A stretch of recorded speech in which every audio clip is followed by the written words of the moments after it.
भजे नित्यानन्दं भजन तरुकन्दं निरवधि. Yes, very good. Anyone else?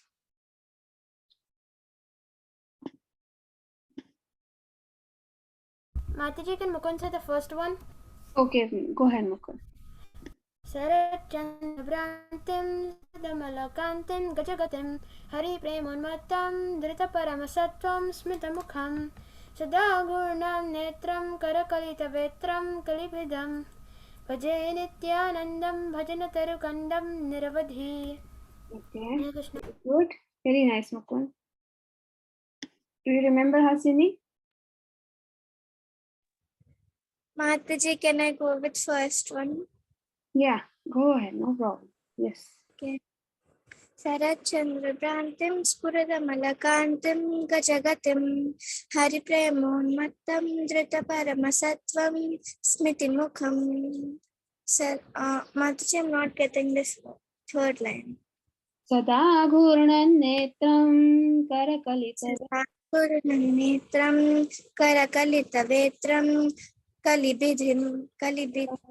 कलिबिधं भजे नित्यानन्दं भजनतरुकन्दं निरवधि.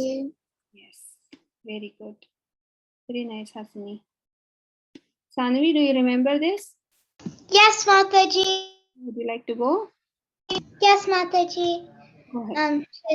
Sarikachandrabrantim Spuritamalakantem Gajakatim Hari Premo Matyam Tita Paramasatvam Smitamukham Sada Gurunandam Netra Kali Kali Parakali Vitram Karakali Tavetram Kalibidam Pache Nityanandam Pajanatanu Kandam Kalibidam Kalibidavati Kanda Nirvati. Yes. Thank you, Mataji. Hare Krishna. Thank you. Okay, everyone got the chance, right? Adi, do you want to try? Mataji, can I just yeah, I don't think I want to try now.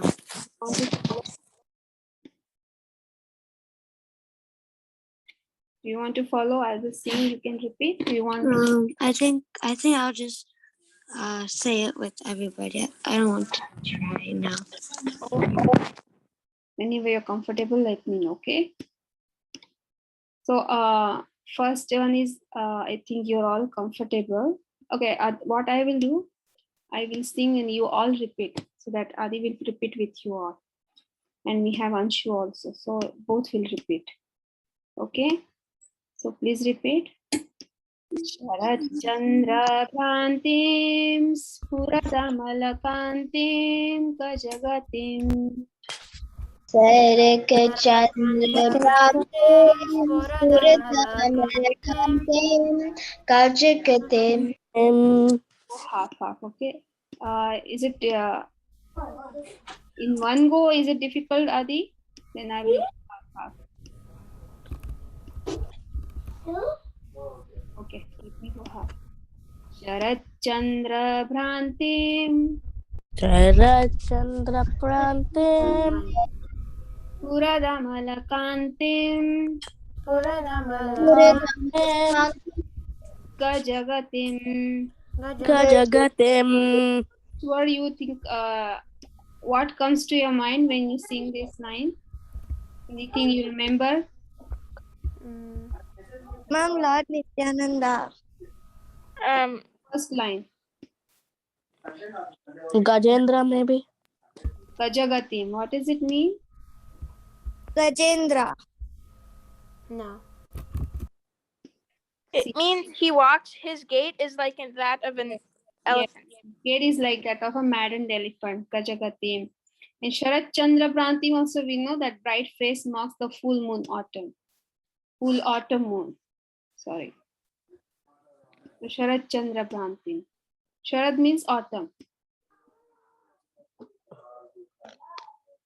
Then repeat. Hari Premonmattam Hari Prema हरिप्रेमोमध्यं Drita Paramasatvam कृतापरमसत्त्वं Nitamukham. Nitamukam Hari Premonmattam Hari Premomutam हरिप्रेमोमध्वं कृतापरमसत्त्वं स्मितमुखम्. Are you all saying it? Sada Ghurnan Netram Sada Parikalita Vetram Kalivitam Vetra Bhaje Nityanandam Bhajana Tarukandam Niravadhi. भजे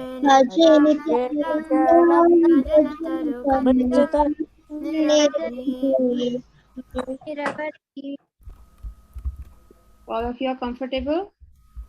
Yes, Mother.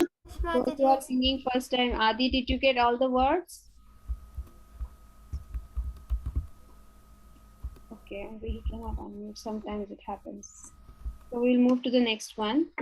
Anyone remembers the second one? Yes, Mataji, can I say it like before? Go ahead.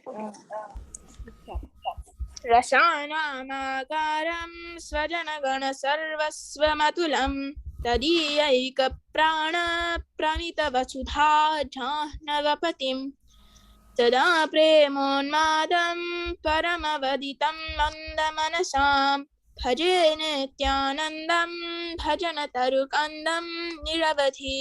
Yes, very good. Anyone else wants to try? Mataji, can I say? Can I try, Mother? Yes, you all can try. Sanvi, go ahead. You raised your hand. Rasam agarm sarvajan gana rasam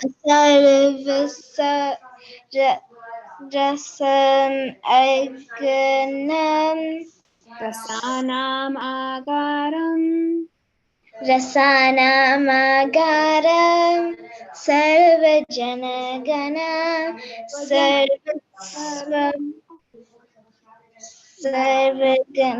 सर्वस्वम् अतुलम् Eka prana. तृतीया प्राणा I will sing, then you all repeat, and then again you all can go one by one. Okay. Mataji, can I try? Yeah, okay, Hassan, go ahead. You want to try? Yes. Rasanamagaram. Mataji, can you say this word? Rasanamagaram रसानामगारं स्वजनगणा सर्वस्वमठुलं तदीयैका प्राणा प्रमितवसुधा जाह्नवापतिं सदा प्रेमो मन्दं परमविदितं मण्डमानसं भजे नित्यानन्दं भजनतारुकन्धं निरवधि. Very good. Anyone remembers this translation? Let's read the translation again so we know what we are singing. Who wants to read? Second. Can Vicky ask you one? Okay, go ahead. Okay. I perpetually worship Sri Nityananda Prabhu, the root of the Krishna Bhakti tree, who is the mainstay of all the rasas, who is everything to his devotees, who is beyond compare, who is master of both Vasudha and Jahnavi Devi,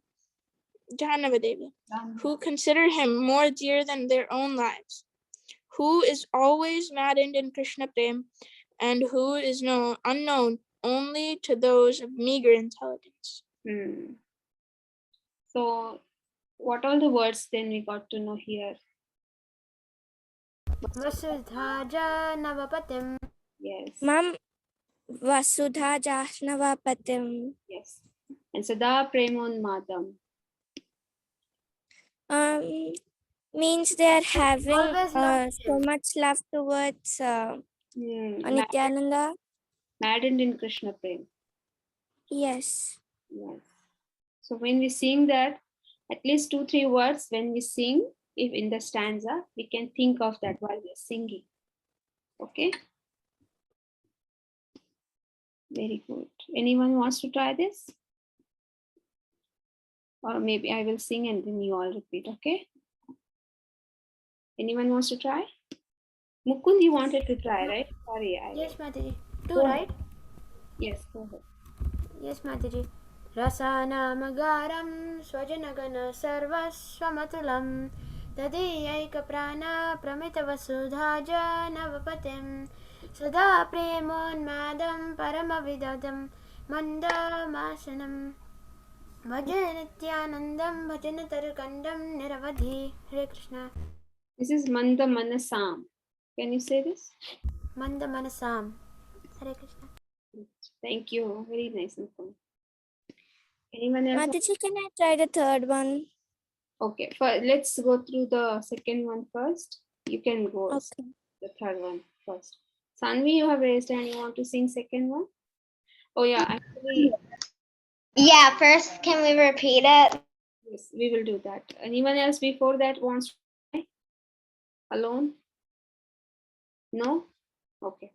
So I will sing, you all repeat. Rasanamagaram. Look at each and every letter while you're singing. Take only one letter at a time. Look at that, sing. Look at that, the other one, then sing. Then look at the other one, then sing. Then you will not get confused. Some words are a little confused. Mataji, Yes. Mataji, what do you mean by Tadyaika? Tadyaika prana. Let me see.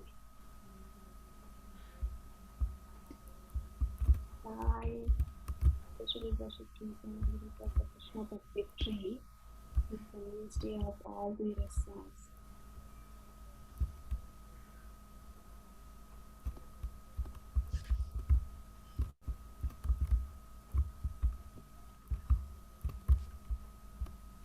Mataji, is it Tadyaika?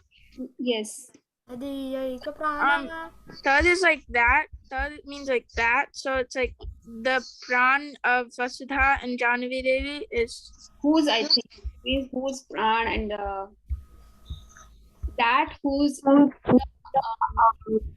that who is, and it is mentioned here, right? Who is everything? No, wait, second one. What's my disc? Translation for Janma and Vasudha. Who is the master of both Vasudha and Janma Devi? That's what I think, but I will again confirm that, okay? Okay, Mataji. Because there is no word-to-word translation given here. Yes, Mataji. Yeah, it is also Sanskrit. Some words are difficult for me too. So I will confirm about it, okay? Hasini? Okay. Hare Krishna Mataji. Sorry, I'm Hare Krishna Saina. Do you remember the second one? We are doing the second one. no Mataji. I only remember the first one. Okay, no problem. I will start again. Rasanam agaram. There is this one you can. This is a Rasanamagaram. so that also you keep in mind while you're singing, because there is a dot over n, so you cannot say that more completely. It's half agaram, but here rasanam agaram.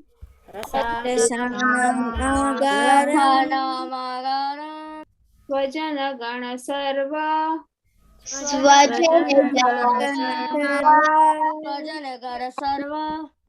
is what you have to split. Half goes here with this line, half goes here with this line. Swajana gana sarva. Swamatulam. Tadiyaika prana. Pramita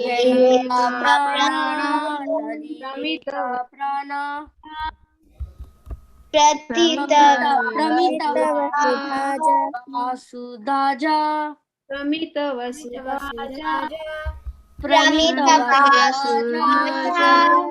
Navapatim.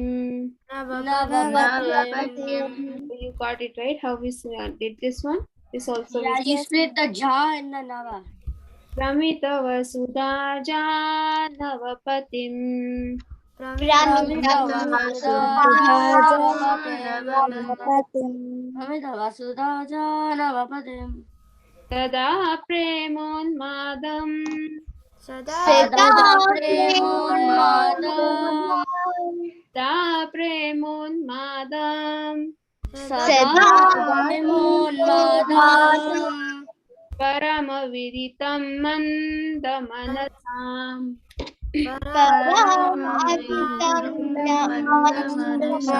Mandamasa. Mataji, how did you split that? How did you split that, Mataji? Paramaviditam Mandamanasam. Tada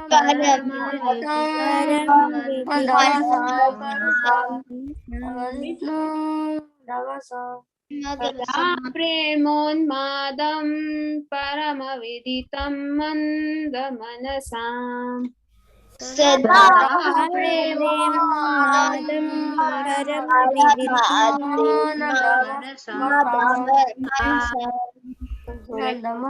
Line together. 3, 2. Wait, Mataji, can you say the third line one more time? Again, okay. Sada Premonmadam Paramaviditam Mandamanasam.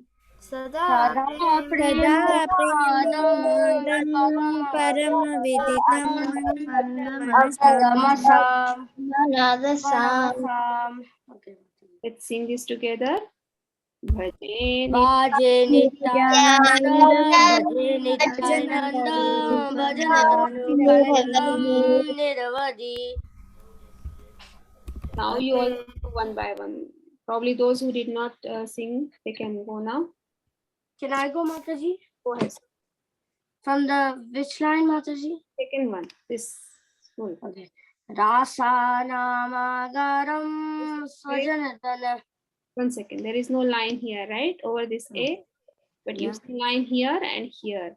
So these two you can say at say as the sanam, but not rasanam. Okay? Ra sa nam agaram. Like I told you, no, like go letter by letter.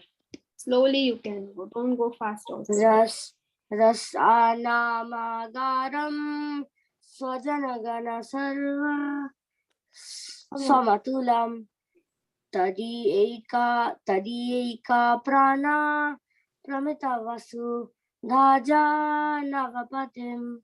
Very good. Sada Premun Madam Parama Aviddataman Nadmasanam. Paramaviditam mandamanasam. Parama Sada Premonmadam Parama Aviditam Man Nanmasanam. So this you don't have to say it separately. Paramaviditam mandamanasam. Parama Aviditam Man Nandamasam. Paramaviditam mandamanasam. Parama Aviditam Manamasam. So don't say this separately, specifically. Like Paramaviditam. You can join it. Parama Aviditam Manamasam. So you don't think that there is a space here. Paramaviditam mandamanasam. Paramaviditam Nandamasam. Manasam. Say manasam. Manasam. Manasam. Parama Aviditam Manamasam. Mandamasam. Anyone has got this? Parama Aviditam Mandamasam. Manasam. Okay, you got that right, Mukund? Can you say Yes, Mataji. it? Can you say? Yes, Mataji. The whole shloka, right? No, only this one. Okay.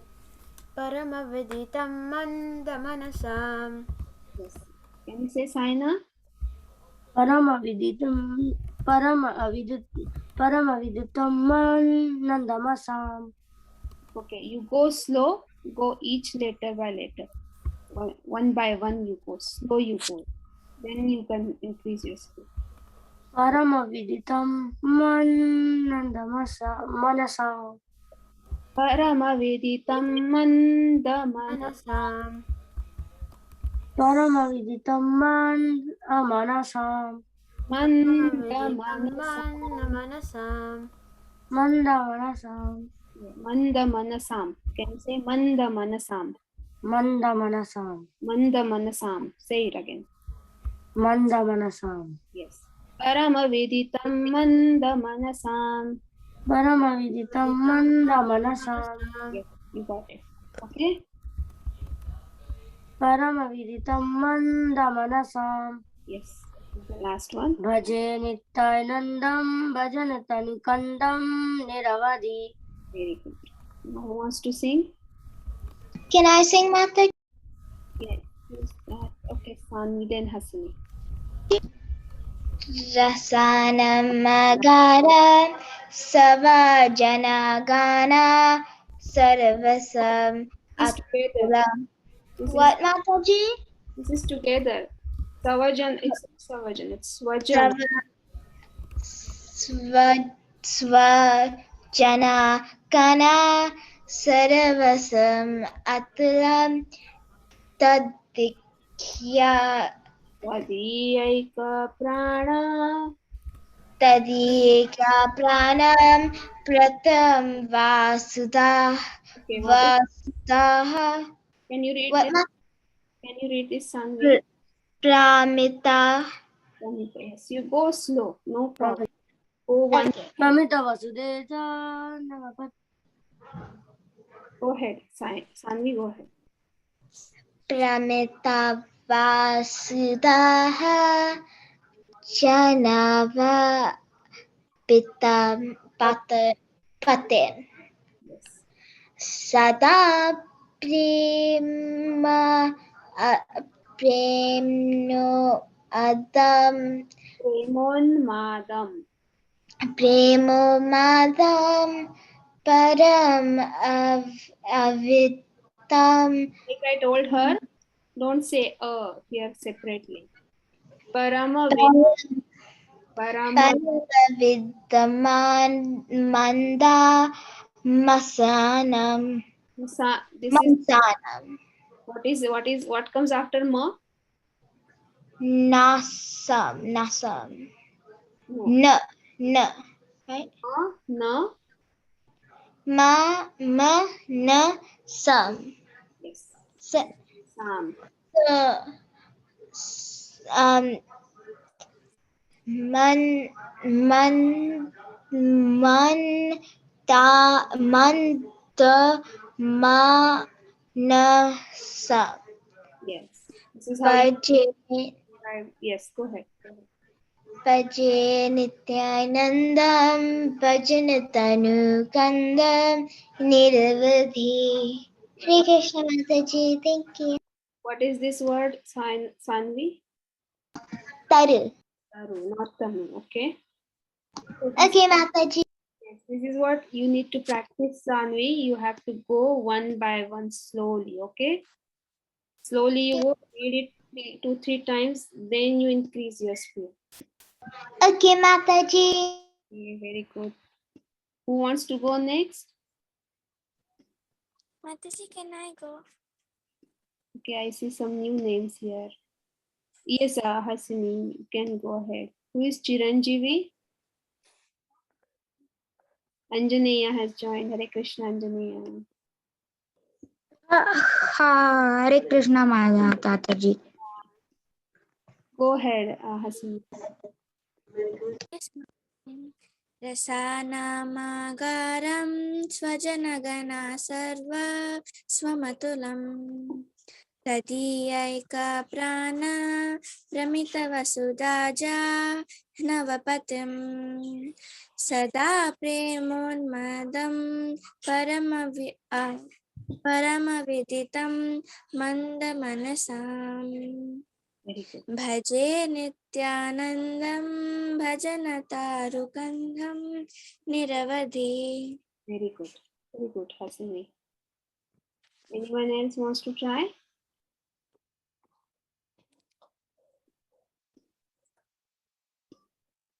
No?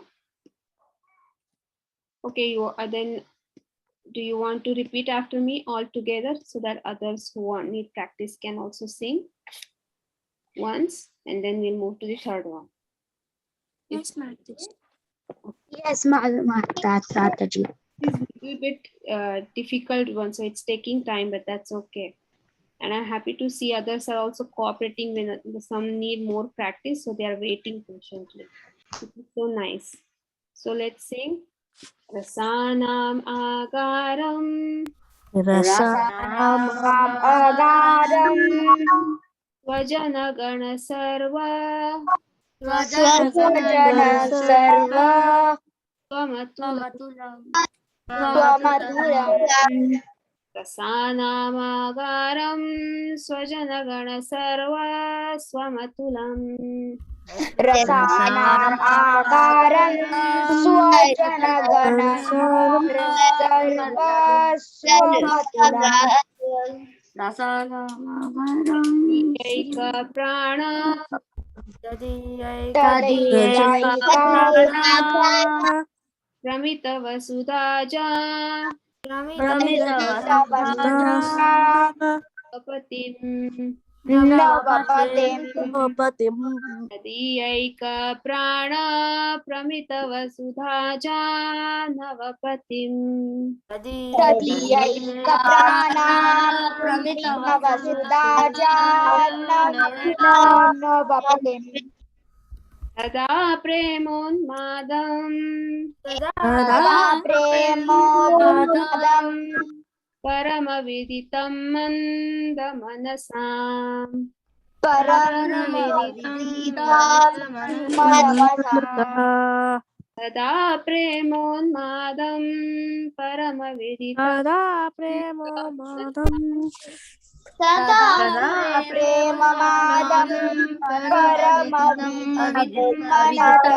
Manasam Let's all sing this together. Bhajeni Nanda Bhajatayarukunda Very good. Anyone wants to try this again now? I mean, those who did not sing. Anjaneya, Chiranjeevi, Adi, Anirudh. No? Okay, then keep practicing at home. We'll move to the third one. Okay? Anyone remembers the third one? Vikyat, Hasini. I actually missed it this class. So I actually joined late for it. So I started at the shloka 21 for the other song. This one? Yeah. Okay. So I Okay. didn't learn it yet. So this is what the Dashakam, were you there that time, Anjaneya? You were actually cutting out.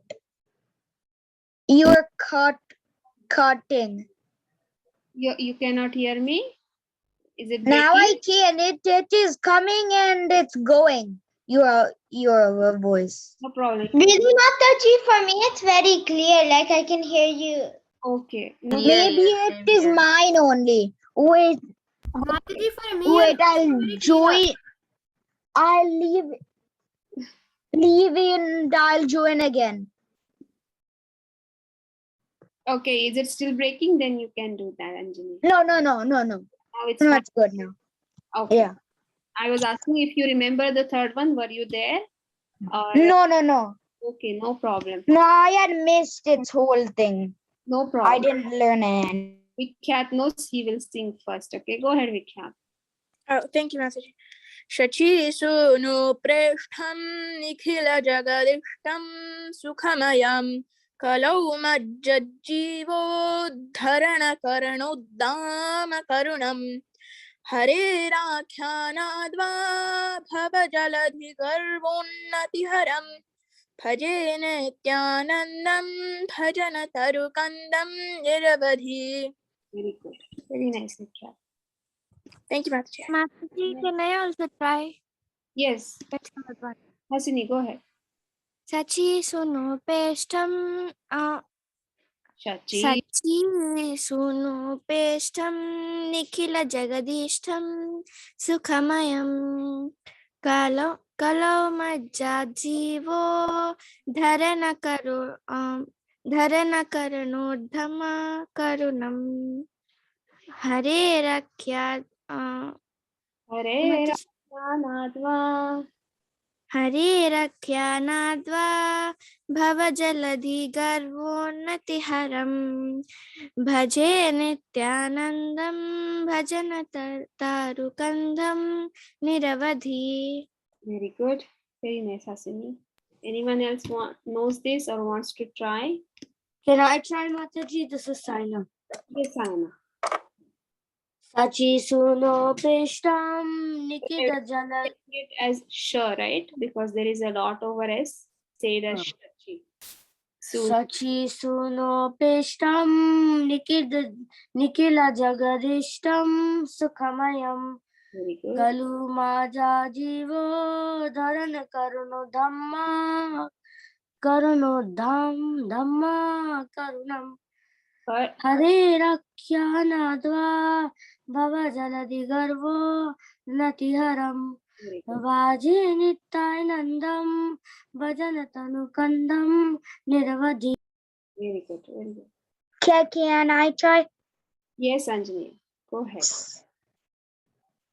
Sachi sunu preshtam nikila jagadishtam sukukamayam kalau majjad jivod dadarana karona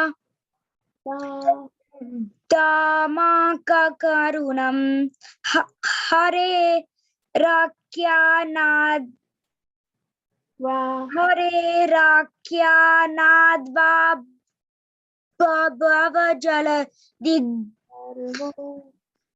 garvo natatiharam bhaje nityanandam Bhajanattarukandam niravadi. Yes, very good, Anjali. Mataji, can you just repeat the second line? Yes, I'm going to sing it. Before that, I just want to see if anyone wants to try. Anyway, I'm going to sing it and then you all can repeat. Okay, then I'll sing. I think nobody wants to try now. Okay, please repeat. Shachi sunu preshtham. Sashi Suno preshtam. Shachi sunu preshtham. Sachi suno preshtam. Preshtham. Nikila jagadishtam. Nikila jagadishtam. Nikhila jagadishtam. Nikila jagadishtam. Sukhamayam. Sukhamayam. Sachi sunu preshtam. Sachi suno preshtam.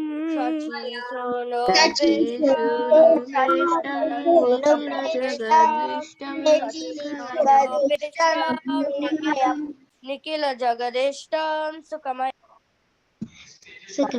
Majja jivo.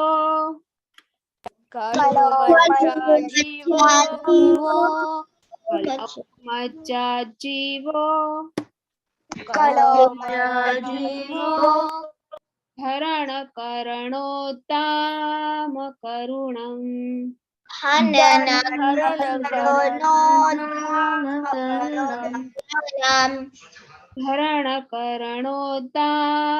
karunam.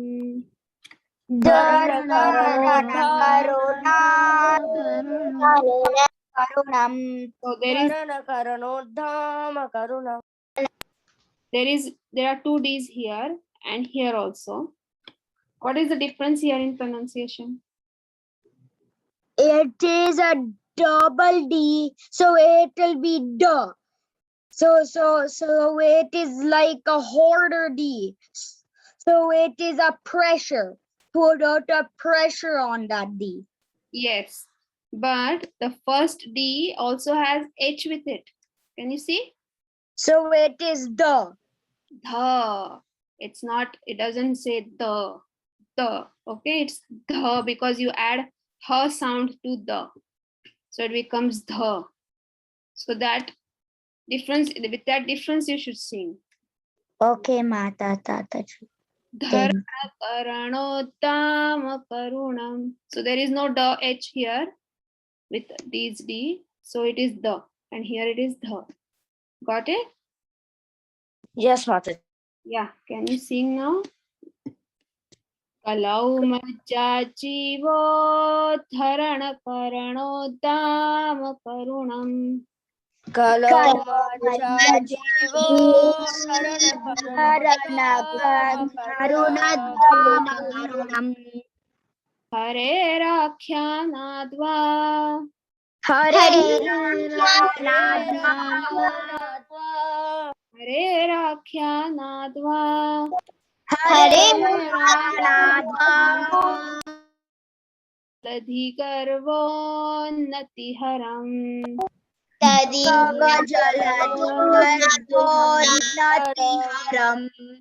Bhavajaladhikarvonnatiharam.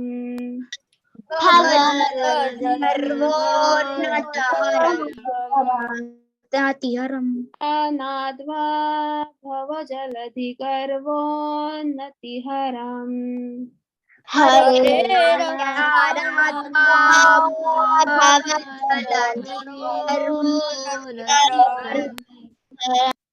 Let's sing this together. Bhaje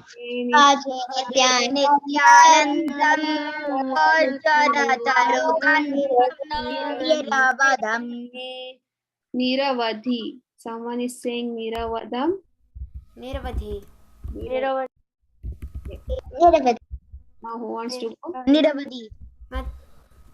Vikya, do you Can I want, go, Mataji? Can I go? Vikya, do you want to go again? Or it's from the previous time you have raised hand? Mataji, can Mukund go? Can Sanvi? Can I go? Anjana. Can Saina go, Mataji? We will go with the sequence Sanvi, Saina, Anjaneya, and then Mukund. Thank you, Mataji. Go ahead. Sachi sunu prashtam nikhai jagan istam Nikhila. Nikhila jagat istam sukhamayam kalu Allow. kalau majja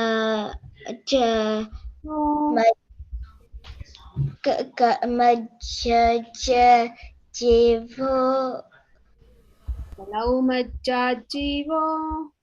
kalu majja jivo dhara nakarnatha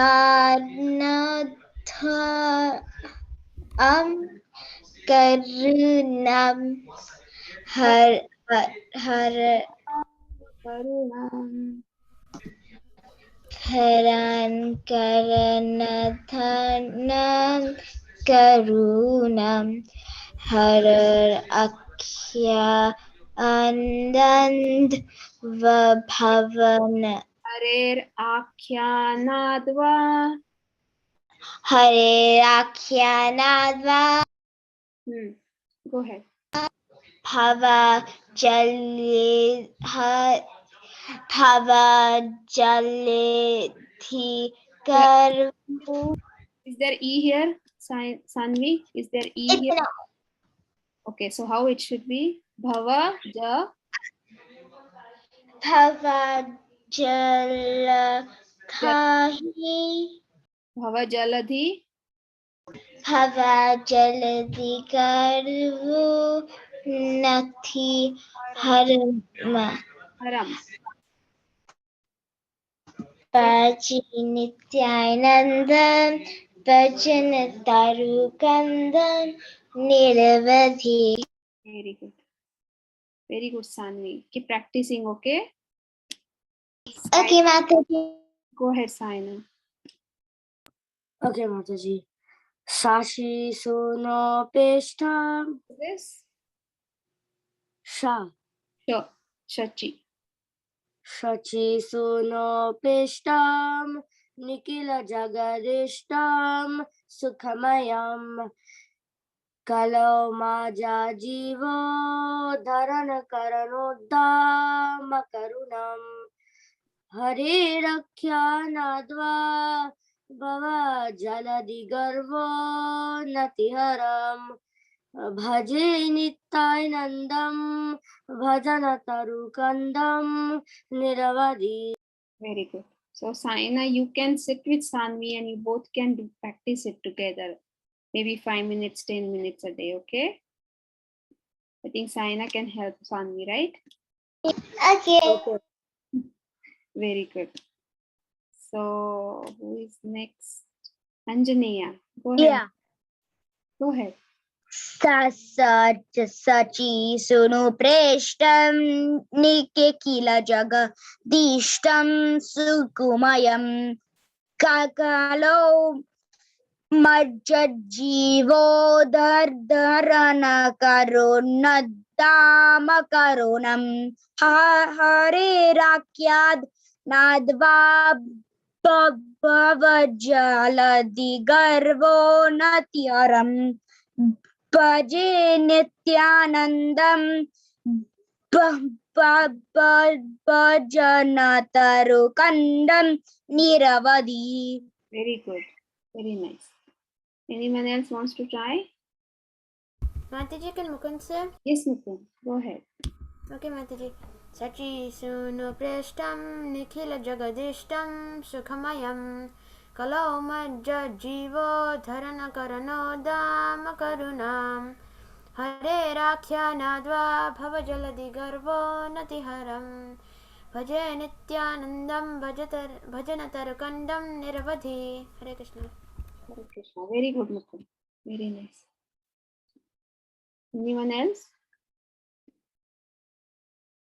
Okay, keep practicing at home. You want to see? Akshita? Sachi Sunu Preshtam Nikila Jagadishtam Sukhamayam Kalo Majja Jivo Dharana Karanodam Karunam Hare Rakhya Nadva Bhava Jaladi Garvo Natiharam Bhaje Nityanandam Bhajana Tarukandam Niravadi. Very good. Very good, Akshita. Okay, so then you practice these 3 at home. We will again revise them to next week and then move to the 4th one. We will now practice this. I don't know if we have time to learn a new one. Let's see. How many we completed? 20, right? We are on 21 Mataji. 21, okay. So let's practice from 11th. Okay, Mataji. You all can go one by one. Who all know this? Can I go I on? know 19 and 20, ma. Okay, those know the last ones, they can sing those. I think Vikyat knows from beginning. Hasini knows. I don't know if Hasini is there now. No. Mukund knows, right, Mukund? Saina, Sanvi, you know the last ones. Anirudh, I think you also know some. I don't know any Mataji since I've only heard them for one class. Okay, just hear and try to observe each and every letter. Okay? See how they're all. Mataji, I only know the first 3. After that, I wasn't here. But those who would like to try also can go ahead. Okay? Now, who wants to go first? I actually only learned a single shloka, 20, I think. I'm not sure if I learned any more. No problem. You can listen to others how they are singing. Okay? This Okay. is not so difficult. And each class, if you listen to them, because we revise them first and then learn a new one. So if you listen to them in each class, you will get it. Wait, Okay, sure. Thank you, Mataji. who wants to go first? Can I, Mataji? Yeah, Vikhyat, go ahead. You, Akshita, come. Me? Go ahead, Vikhyat. क्रीडन्तमन्तर्व्रजमात्मनं स्वं समं वयस्यैः पशुपालबालैः प्रेम्णा यशोदा प्रजुहाव कृष्णं Govinda Damodar माधवेति. Very good. Who would like to go the 12th one? Okay, Akshita, you want to go? Go ahead.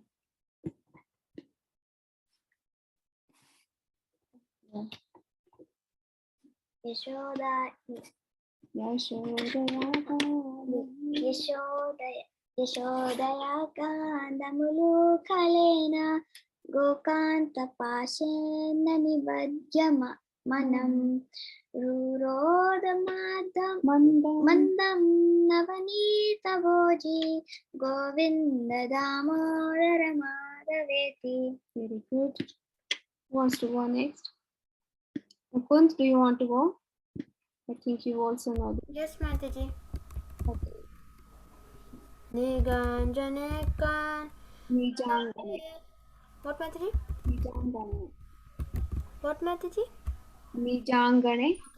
Nijangane kankana kelilolam gopi gahitva navanita golam amardayat panitalena netre govinda damodara madhaveti. Hare Krishna. Very good. Anyone wants to try? Because Can I try, Mataji? go ahead. Kri gopa vas This is Greek. kri hai gopa Vadhu vadhu kabam kadam kadam sarva militva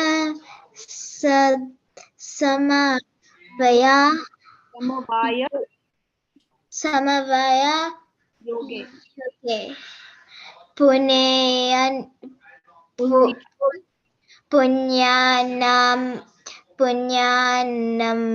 mani Namani. Say it clearly, Sani. Don't leave. namani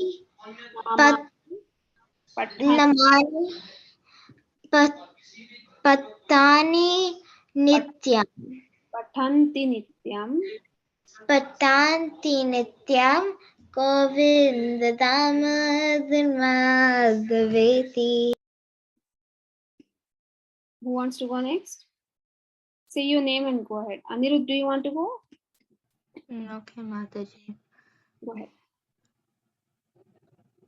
50. Mandaramale vadanavirimam bimbad vadanaviramam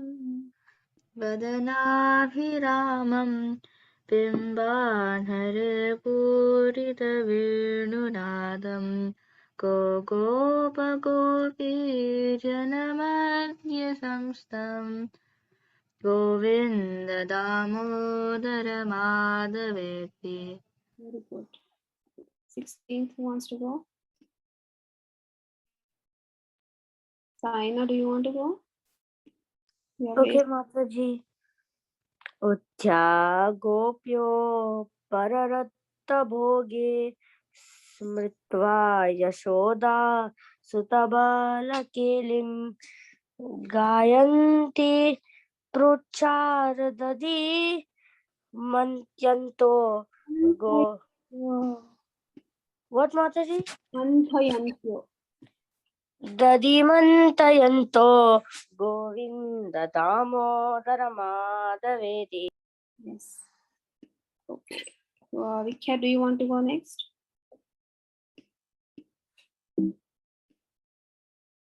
Vikya? Yes, Mataji, sorry. No problem. Go ahead. Jagdho tadatto navanita pindo grahe yashoda vichikitsayanti uvacha satyam vadahe murare govinda damodara madhaveti. Very good. You know this one? Okay. Anyone wants to sing 18? Mukund? Yes, Mataji. Go ahead. अभ्यर्चगेऽहं युवती प्रवृद्धा प्रेम प्रभावादधि निर्ममन्था गायन्ति गोप्यथ सखी समेत Govinda Damodar माधवेति. Very good, Mukund. I know this one, Mataji. Okay. Engineer, do you know this one? Or you know the 20th one? Is he the- I think I know the 20th. Okay. Who's Saina knows this one, Mataji. go ahead, son. Kavachit prabhate dadipur. It's Kwachit. Kwachit. क्वचित् प्रभाते दधिपूर्णपात्रे निक्षेप्यमन्तं युवती मुकुन्दम् आलोक्य गानं विवदं करोति Govinda Damodar माधवेति. Very good. Engineer, want to go? 20. Yeah. Kriyeda parambo janamajjanartam Hitaisiyani Sri Tanujam Yashoda Ajuhavat Prema Pariplutakshi Govinda Damodara Madhaveti. Very good. So 21st, we will learn it quickly. I think we have 2-3 minutes. We will first read the translation and then learn this 4 lines. Who wants to read the translation? 21st. Mataji, Can I read it? Okay, go ahead. Mukund, go ahead. okay, Mataji. Devarshi Narad and other munis are always surrendered to Lord Vishnu, who happily rests upon his couch. They always chant the names of Govinda, Damodar, and Madhava, and thus they attain spiritual forms similar to his. Hare Krishna. Who are singing, calling out these names in this verse? I don't know. Here it's mentioned in the beginning. Lakshmi Mata? Here it's mentioned in the beginning. Who are those? Krishna Mataji. Hare Krishna, Hare Krishna. Narad. Mataji, can you please repeat your question? I think it's Narad. Yes, in each verse we get to see the devotees, names of devotees who are calling out these names, Govinda, Damodar, Madhav. Yeah. And this one is Devrishi Narad. Yes, Devrishi Narad and other munis. The description is given here. They are always surrendered to Lord Vishnu and who happily rests upon his couch. Who? Lord Vishnu. They always chant the names of Govinda, Damodar, Madhav. And thus they attain the spiritual forms similar to his. So who are calling out names here? Devarshi. Narada. And other munis. Yes. Okay, so please repeat. Sukham Shayanam. Sukham Shayanam. Sukham Shayanam. Sukham Shayanam. Sukham Shayanam. Nilayet Vishnum. Nilayet Vishnum. Nilayet Vishnu. Nilayet Vishnum. Nilayet Vishnum. Devarshya. Devarshya. Devarshi Mukhya. Devarshi Mukhya. Devarshi Mukhya. Munayah Prapanna. Munaya Prapanna. Munaya Prapanya. Munayah Prapanna. Munaya Prapanna. When we sing this line, what you should think of? Who are all calling out these names? Devarshi. And other munis. De Narad Muni. Devarshis, Munis. Next is Tenachute. Tenachute Tenmayatam Vrajanti. Can you say it together? Tenachute Tanmayatam Prajajanti. Tanmayatam Vrajanti. Tanmayatam Prajanti. Tenachute Tanmayatam Tenachute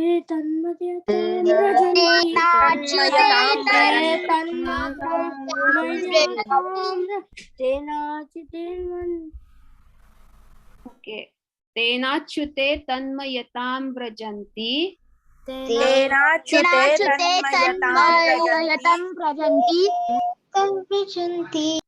Govinda Damodara Madhaveti. Govinda Damodara Madhaveti. This word.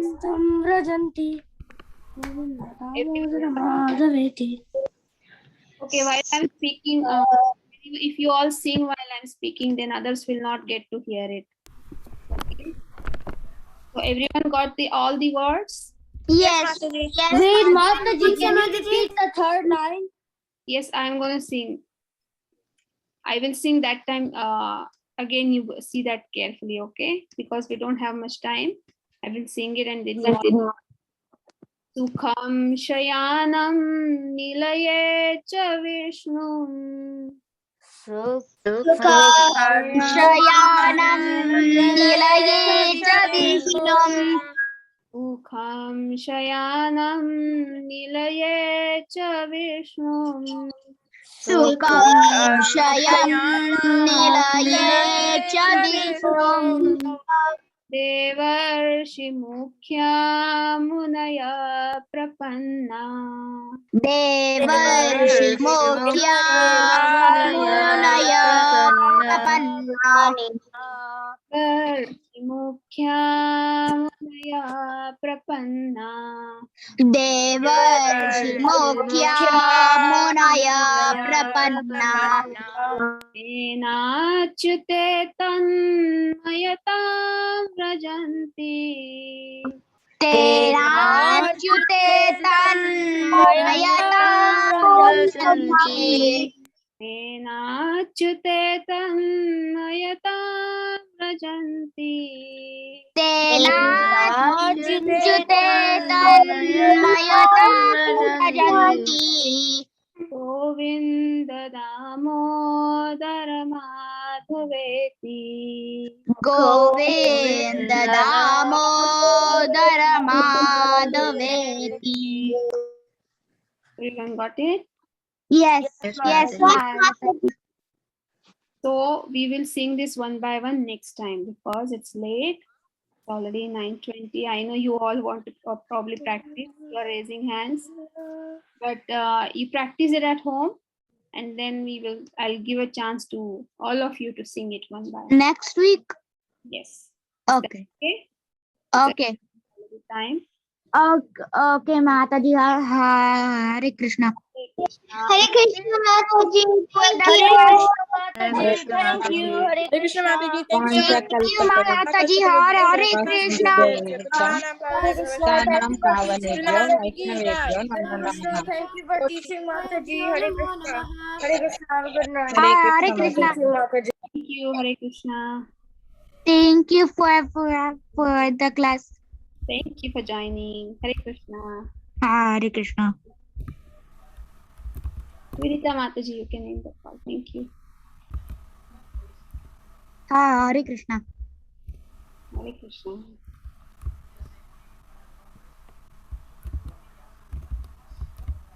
Maybe I don't know.